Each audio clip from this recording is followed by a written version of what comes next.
గొప్ప అనుభూతి రావాలి, సమాధి స్థితి రావాలి అని కూడా అడుగుతున్నారు. అన్ని సంవత్సరాలు సాధన చేసిన మీరు పూర్తిగా దైవం గురించి, జీవితం గురించి అవగాహన చేసుకోనట్టే.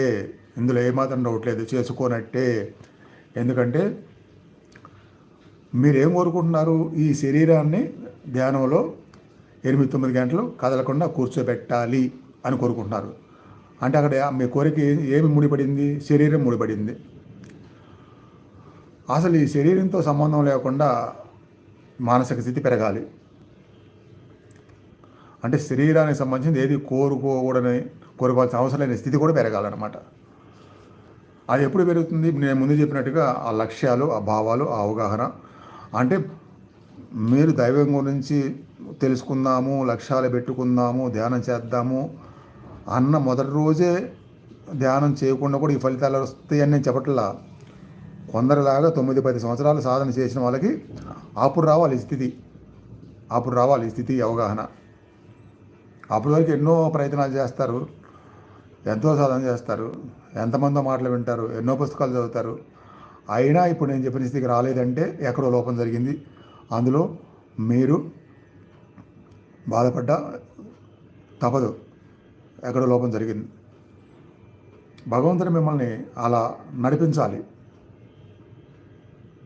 అలాంటి లక్ష్యాలు అన్నప్పుడు. ఇక జీవితంలో జరిగిన నష్టాలకైనా, ఇబ్బందులకైనా, బాధలకైనా ఇలాంటి లక్ష్యాలు పెట్టుకున్న వాళ్ళకి ఎలాంటి అవగాహన వస్తుందంటే, లక్షల జన్మలు ఉంటున్నాయి, ప్రతి జన్మలో అవస్థలు ఉంటున్నాయి అనుకున్నప్పుడు, పోన్లే ఈ ఒక్క జన్మ వచ్చినాయి, కానీ వాటి వలన లక్షల జన్మల్లో సాధించాల్సిన, మానవ జన్మలో సాధించాల్సిన సార్థకత, భగవంతుని పొందడము, ఆధ్యాత్మికత పెంచుకోవడము, అవగాహన పెంచుకోవడము, కోరికలు లేకపోవడము, ఉన్నా సరే ఫలితాలు ఆశించకుండా భగవంతుడికి వదిలిపెట్టడము, ఇంత మార్పు రావాలి కదా.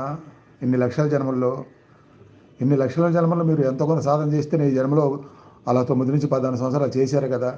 చేసినా మళ్ళీ వెనక్కి వెళ్తే ఎట్లా అనేదాన్ని అర్థం చేసుకోవాలి.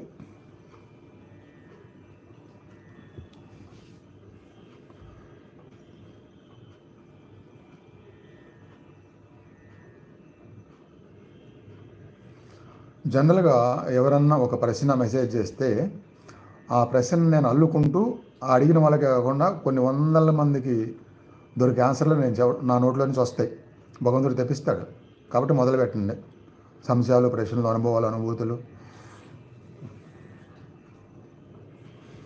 నేను చెప్తున్నాను ఈ లైవ్లోకి ఈరోజు వస్తే మహా అదృష్టం అని, గొప్ప మార్పు వస్తుందని చెప్పి. దానికి అనుబంధమైన ప్రశ్నలు కూడా మీరు అడగవచ్చు. ఎలా చెప్తున్నారా మార్పు అని మన క్వశ్చన్ కూడా వేయచ్చు. నాకు దొరికింది ఆన్సర్ చెప్పేస్తాను, లోపల నుంచి అదే వచ్చేస్తాను.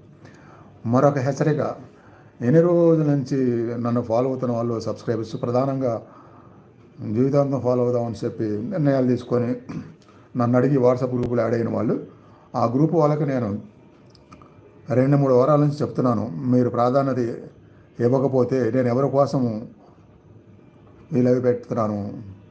ఇంతకుముందు అయితే మినిమం 6 గంటల నుంచి 8 గంటలు జరిగింది. 2-3 మంత్స్ బ్యాక్ మినిమం 6 నుంచి 8 గంటలు జరిగింది.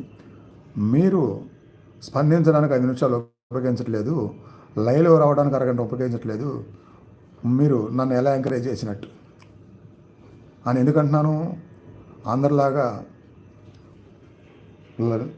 ఈ లైవ్ కానీ, యూట్యూబ్ కానీ, వీడియోలు కానీ ఏదో లైక్ రావాలి, షేర్లు రావాలి అని కొందరు విమర్శిస్తున్నారు. అందుకోసం కాదు. ఎందుకోసం చెప్తున్నాను కదా, 9-14 సంవత్సరాలు చేసిన వాళ్ళు కూడా ఇబ్బంది పెడుతున్నారు. అలాంటి వాళ్ళకి కానీ, కొత్త వాళ్ళకి కానీ మంచి మార్గం దొరికింది కదా, మీరు కూడా సరైన విధంగా ఉంటే అని మాత్రమే. వేరే ఏది లేదు, కాదు, అవసరం లేదు. నేను ఈ లైవ్ నడిపించకపోయినా, వీడియోలు పెట్టకపోయినా, యూట్యూబ్ ఛానల్ తీసేసినా, మీకు ఎవరికి కనపడకుండా అజ్ఞాతంలోకి వెళ్ళినా నాకంటూ ఏ నష్టం లేదు. నా ఆత్మ ఇంకా భగవంతుడికి దగ్గర అయితే తప్పితే ఎలాంటి నష్టం లేదు. అపోహపడే వాళ్ళు పడండి, విమర్శించే వాళ్ళు విమర్శించండి, ఉపయోగించుకునే వాళ్ళు ఉపయోగించుకోనికపోనివ్వండి. అయినా సరే నా దారి ఇలానే ఉంటుంది. దాన్ని ఉపయోగించుకోవాల్సిన బాధ్యత కూడా, మీరు పెంచుకోవాల్సిన బాధ్యత మీకు కూడా ఉంటుంది.